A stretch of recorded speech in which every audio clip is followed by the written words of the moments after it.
Praise the Lord. സ്നേഹമുള്ളവരെ, വിശുദ്ധ പൗലോസ് ലീഗ 1 Timothy 3:16 ഇപ്രകാരമാണ് പറയുന്നത്: ഈ ലോകത്തിലെ ധനവാന്മാരോട് ഔദിത്യം ഉപേക്ഷിക്കാനും തങ്ങളുടെ പ്രതീക്ഷകൾ അനിശ്ചിതമായ സമ്പത്തിൽ വയ്ക്കാതെ അവയെല്ലാം നമുക്കായി നൽകിയ ദൈവത്തിൽ അർപ്പിക്കുവാനും നീ ഉദ്ബോധിപ്പിക്കുക. അവർ നന്മ ചെയ്യണം.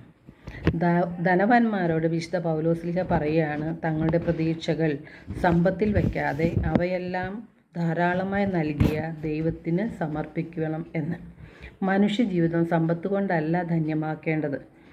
സൽപ്രവർത്തികളും ദാനധർമ്മങ്ങളും വഴി നമ്മുടെ ജീവിതത്തെ ധന്യമാക്കുകയാണ് ചെയ്യേണ്ടത്. പ്രഭാഷകൻ 29:12 തിരുവചനം പറയുന്നു: ദാനധർമ്മമായിരിക്കട്ടെ നിന്റെ നിക്ഷേപം, എല്ലാ തിന്മകളിൽ നിന്നും അത് രക്ഷിക്കും എന്ന്. സമ്പത്ത് ജീവിക്കുവാൻ ആവശ്യമാണ്.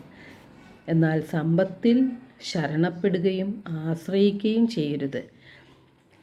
കാരണം സമ്പത്ത് നശ്വരമാണ്. അത് വരികയും പോവുകയും ചെയ്യും. നാം ആശ്രയിക്കേണ്ടതും ശരണപ്പെടേണ്ടതും നമ്മുടെ ദൈവത്തിലാണ്. എഫേസോസ് 2:10 തിരുവചനം പറയുന്നു: നാം ചെയ്യാൻ വേണ്ടി ദൈവം മുൻകൂട്ടി ഒരുക്കിയ സൽപ്രവർത്തികൾക്കായി യേശുക്രിസ്തുവിൽ സൃഷ്ടിക്കപ്പെട്ടവരാണ്. സൽപ്രവർത്തികൾ കൊണ്ട് നാം സമ്പന്നരാകണം.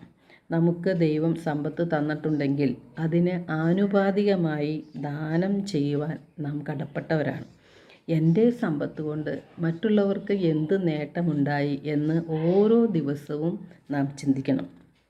സങ്കീർത്തനം 41:1 സങ്കീർത്തകൻ പറയുന്നു: ദരിദ്രനോട് ദയ കാണിക്കുന്നവൻ ഭാഗ്യവാൻ, കഷ്ടതയുടെ നാളുകളിൽ അവനെ കർത്താവ് കാത്തുകൊള്ളും.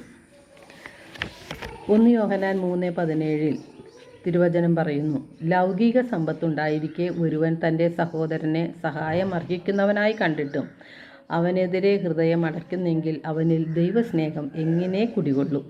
പ്രഭാഷകൻ 17:22 മനുഷ്യൻ്റെ ദാനധർമ്മത്തെ മുദ്രമോതിരത്തെ എന്ന പോലെ കർത്താവ് വിലമതിക്കുന്നു.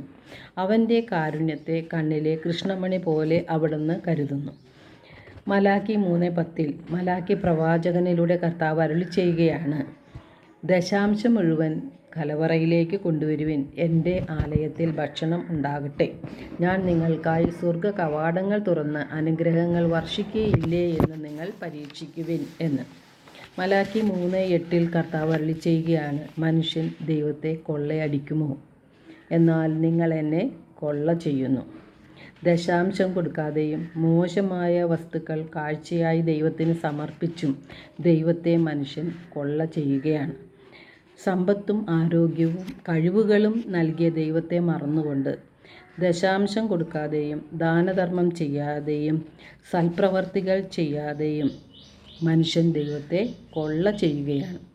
വിശുദ്ധ മത്തായിയുടെ സുവിശേഷം 25:31 അവസാന വിധിയെക്കുറിച്ച് നമ്മെ ഓർമ്മിപ്പിക്കുന്നുണ്ട്. നമ്മുടെ മുൻപിൽ വിശക്കുന്നവനായും ദാഹിക്കുന്നവനായും വസ്ത്രമില്ലാത്തവനായും രോഗിയായും അവശത അനുഭവിക്കുന്നവരായും എല്ലാം വരുന്ന ദൈവത്തിൻ്റെ ഛായയിൽ സൃഷ്ടിക്കപ്പെട്ട നമ്മുടെ സഹോദരങ്ങളോട് സ്നേഹവും ദയയും കരുണയും കാണിച്ചാൽ മാത്രമേ യേശുവിൻ്റെ വലത്തുഭാഗത്ത് നീതിമാന്മാർക്കായി നിത്യജീവൻ ഒരുക്കി വച്ചിരിക്കുന്ന ആ നിത്യജീവനിലേക്ക്, സ്വർഗത്തിലേക്ക് നമുക്ക് പ്രവേശിക്കാൻ സാധിക്കുകയുള്ളൂ. എല്ലാവർക്കും ഒരു നല്ല ദിനം ആശംസിക്കുന്നു. ദൈവം നമ്മെ ഓരോരുത്തരെയും സമൃദ്ധമായി അനുഗ്രഹിക്കട്ടെ.